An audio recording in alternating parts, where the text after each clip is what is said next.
Commander Zixathara adjusted her crystalline carapace as she reviewed the intelligence reports from the third planet of the Sol system. The holographic display flickered with primitive human settlements, their crude metal structures gleaming under their yellow star's light. Her mandibles clicked in what passed for amusement among the Veltar Empire. Fascinating, she mused to her tactical advisor, Sub-Commander Kelnoth. These humans still use chemical propulsion to escape their gravity well. Their largest weapons rely on nuclear fission. They haven't even mastered fusion properly. Kelnoth's four eyes blinked in sequence, a gesture of agreement. The battle simulations confirm it, Commander. Their primitive kinetic weapons and explosive devices pose no threat to our plasma shielding.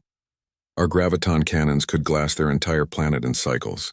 The Veltar had conquered 47 star systems using the same proven tactics: overwhelming technological superiority, precise orbital bombardments, and swift ground invasions with their quantum phase warriors.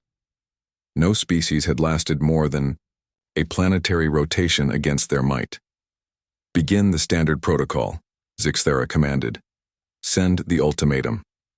The transmission reached Earth's governing bodies within hours. The message was simple and had been delivered to dozens of species before. Submit to Veltar rule or face annihilation. You have one solar cycle to comply. The response that came back 12 hours later made Zixathara's antennae twitch in confusion. Thank you for the warning. We decline your offer. See you soon. Humanity. Curious, she clicked. They seem almost eager. What the Veltar didn't understand was that humanity had been preparing for this moment for decades. Ever since the first radio signals from alien civilizations had been detected, military strategists, scientists, and engineers had been asking one fundamental question: how do you fight a technologically superior enemy?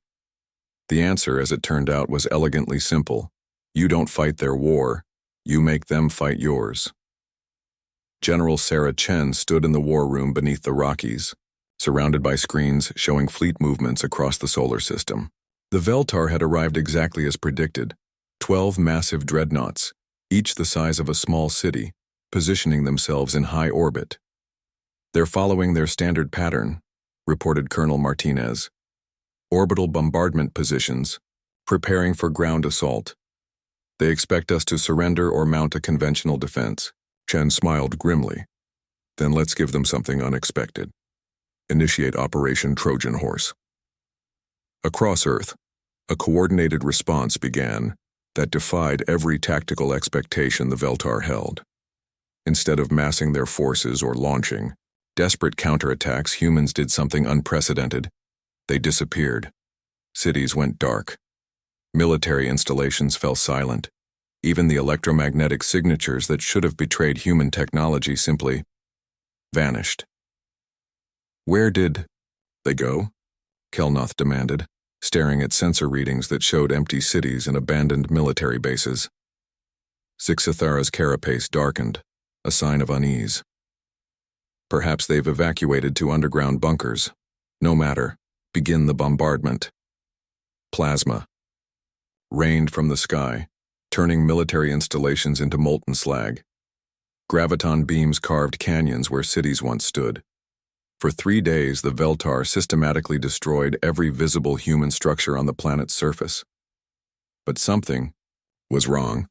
There were no communications, no surrender offers, no signs of the chaos and terror that typically followed orbital bombardment. Just silence. Deploy ground forces, Zixathara ordered. Find survivors. Extract information about their leadership. The first shuttles descended through Earth's atmosphere, their sensors detecting no active resistance.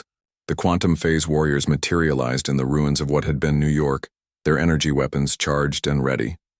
That's when humanity struck back. The attack didn't come from the ruins or the sky. It came from below, above, and within. Humans had spent decades studying the Veltar's own reports of their conquests, learning their tactics, their technology, their weaknesses. The first wave was simple. Modified mining charges detonated beneath the landing sites, sending quantum phase warriors tumbling into prepared kill zones. But these weren't ordinary explosives. They were wrapped in materials specifically designed to disrupt quantum coherence fields. The second wave came from orbit, not from Earth's surface, but from what the Veltar had assumed were primitive communication satellites. These satellites suddenly revealed themselves as kinetic bombardment platforms, launching tungsten rods at relativistic speeds directly into the Veltar fleet's blind spots. The third wave was the most devastating: cybernetic warfare. Hackers had spent decades reverse engineering captured alien technology from crash sites the public never knew about. Now they unleashed viral programs that turned the Veltar's own advanced systems against them. Dreadnought weapon systems began firing on their sister ships. Navigation computers locked onto collision courses. Life support systems in quantum phase. Armor began cycling breathable atmosphere with toxic gases. But the fourth wave was purely, terrifyingly human: psychological warfare. Every Veltar communication channel was flooded with human history: footage of Stalingrad, Thermopylae, Orcs, Drift the Warsaw Ghetto, images of humans fighting against impossible odds and refusing to surrender. Stories of species extinction events that humans had survived through sheer bloody-minded determination. "Your mistake," came a transmission to Zixathara's flagship, "was assuming that superior technology makes you superior warriors. We've been the apex predators on a death world for 3 million years. We've been fighting wars since we discovered fire. And we've learned something you never had to. How to win when you're supposed to lose." The voice belonged to General Chen, broadcasting from a location the Veltar still couldn't pinpoint. "We've studied you for 40 years, she continued. "We know your tactics, your technology, your psychology. You follow patterns. You rely on overwhelming force. You've never faced an enemy that could adapt faster than you could adapt to them." Zixthara watched her fleet burning in Earth's orbit, her ground forces cut off and systematically eliminated by an enemy that fought without honor, without rules, without the civilized constraints that governed warfare among advanced species. "You declared us primitive," Chen's voice echoed across the comm channels as the last Veltar dreadnought's shields failed. "You were right. We are primitive. We're the species that survived ice ages, supervolcanic eruptions, and cosmic impacts by being too stubborn to die. We're the species that looked at the food chain and decided we belonged at the top of it." The transmission paused, then concluded with words that would echo through Veltar military academies for generations. "We didn't rewrite the rules of war. We reminded you that in real war there are no rules. Welcome to Earth. Enjoy your stay." As the last Veltar escape pod limped away from the Sol system, carrying word of humanity's primitive victory to the galaxy beyond, Zixthara realized too late what they had truly encountered. Not a primitive species to be conquered, but an ancient predator that had been waiting patiently for prey, sophisticated enough to be worth hunting. Humanity had just announced its presence to the galaxy, and the galaxy would never be the same.